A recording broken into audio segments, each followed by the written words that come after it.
Bismillahirrahmanirrahim.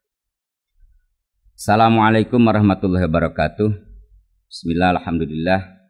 Wassalatu wassalamu ala rasulillah wa ala alihi wa sahbihi wa man tabi'alah. Wa ba'du.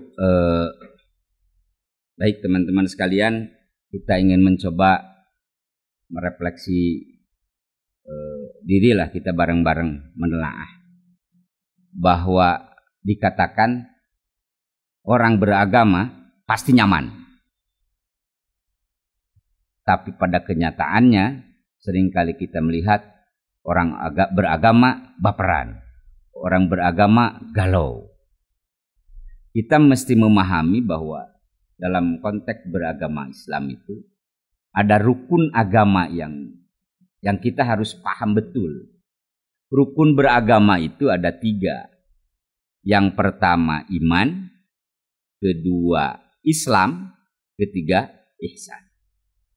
Keseimbangan 3 rukun inilah akan menjadikan manusia atau orang yang beragama Islam menjadi paripurna dalam menyikapi segala hal. Iman seringkali kita pahami, saya sederhanakan. Mari kita sederhanakan. Iman itu ilmunya adalah ya tauhid itu. Begini.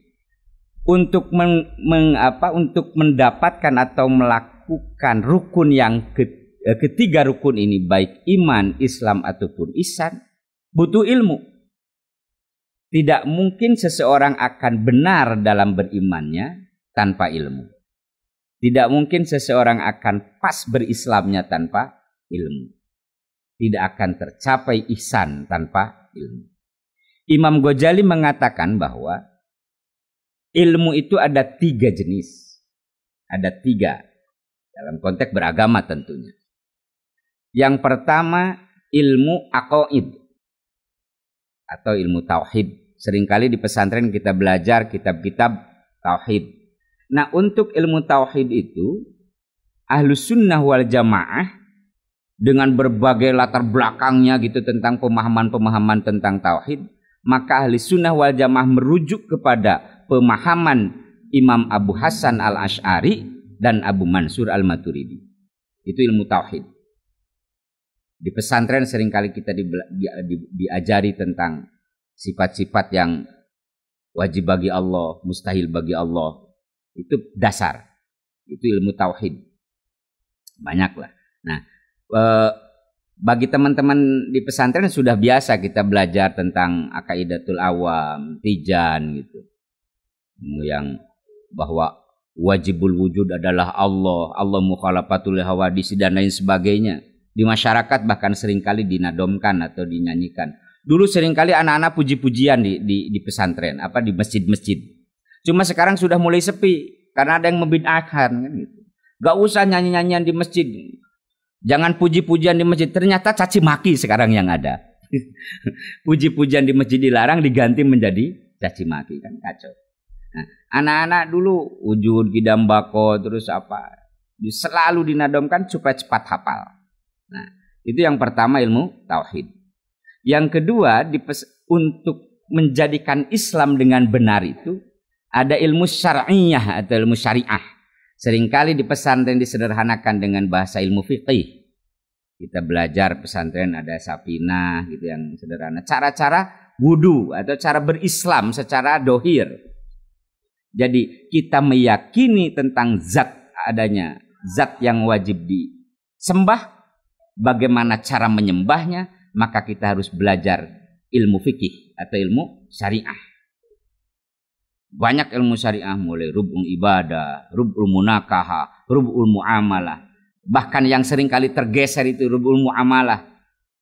Kita lebih fokus di rub'ul ibadah, tetapi seringkali menjadi berantem hanya memperebutkan furu. Padahal ilmu fikih bukan hanya tentang ibadah. Itu ilmu syariah. Yang ketiga adalah ihsan. Untuk menggapainya kita mesti memahami istilah Imam Ghazali ilmu sirriyah atau ilmu batin. Ilmu yang sangat halus tentang akhlak. Nah, keseimbangan antara 3 pemahaman tentang ilmu tauhid, ilmu syariah atau ilmu fikih dan ilmu tasawuf atau ilmu siriyah, maka melahirkan orang yang beragama yang dalam kesehariannya benar-benar menyikapinya sesuai tauhid. Dalam menyikapi sesuatu itu akan sesuai dengan koridor keimanan dan sesuai pelaksanaannya dengan syariat Islam, juga sikapnya sesuai dengan ihsan.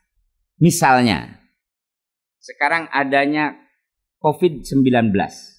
COVID apa? 19. Ya 19 ya? Gaya wae lah. COVID. Datangnya corona disikapi dengan orang yang beragama mesti pakai ilmu tauhid. Bagaimana? Meyakini sepenuhnya bahwa pencipta corona adalah Allah.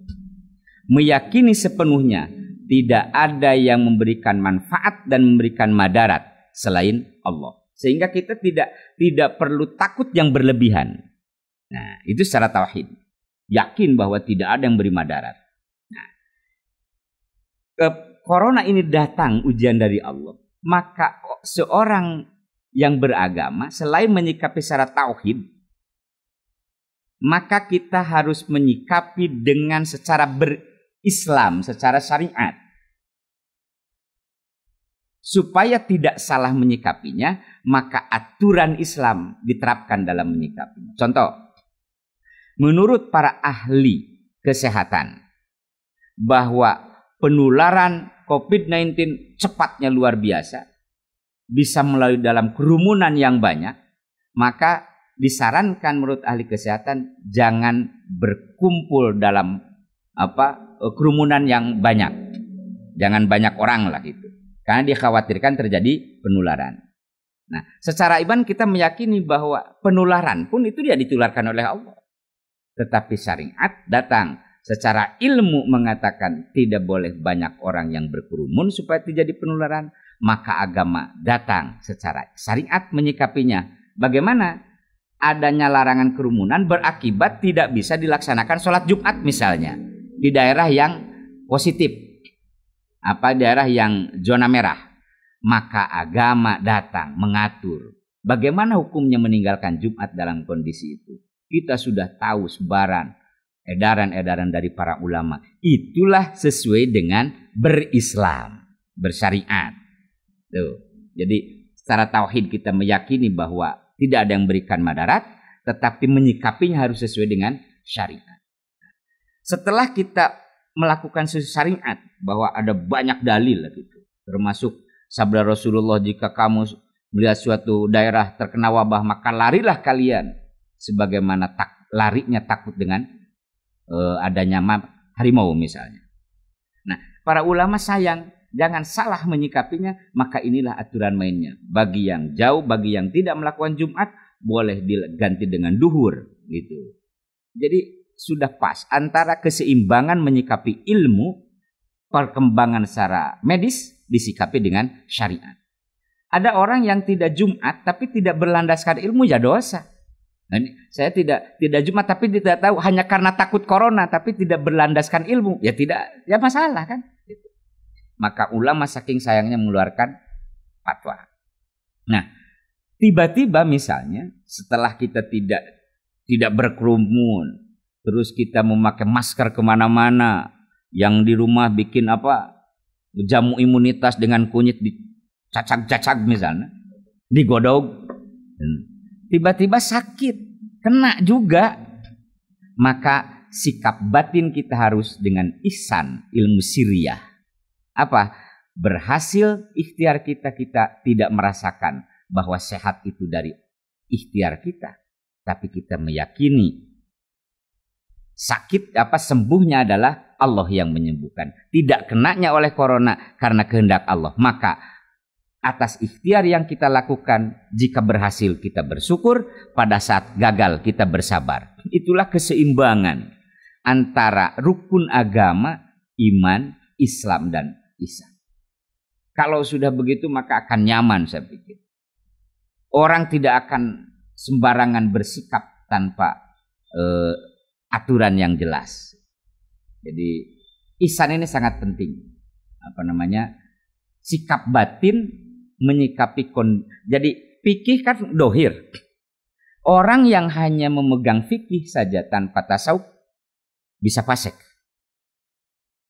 Contoh, misalnya ada orang yang orang kaya lah, dia menabung di bank misalnya mulai bulan Muharram. Maka menurut Imam Syafi'i, jika sudah nisab dan haul 1 tahun sampai Muharram, Rayagung sampai Muharram, maka dia wajib mengeluarkan zakat. Tiba-tiba karena dia ingin menghindari zakat, karena paham secara fikih, dia ambil itu uang di bulan Zulhijjah, dia belanjakan mobil, dia bikin rumah, dia poya-poya, dia tidak wajib zakat secara fikih. Tetapi dia lupa secara ihsan bahwa motivasi dia mengambil uang untuk menghindari zakat, Allah Maha tahu. Itulah bahayanya orang yang hanya berfikih tanpa tasawuf bisa jadi fasik, atau hanya tasawuf saja atau hakikat saja tanpa fikih, dia akan zindik. Itu mungkin kajian kita kali ini. Mudah-mudahan ada manfaatnya setidaknya bagi saya dalam perenungan hilangnya cancelnya para panggung-panggung Isra Mi'raj. Oke, teman-teman sekalian, terima kasih. Wallahu muwaffiq ila aqwamit thoriq. Wassalamualaikum warahmatullahi wabarakatuh.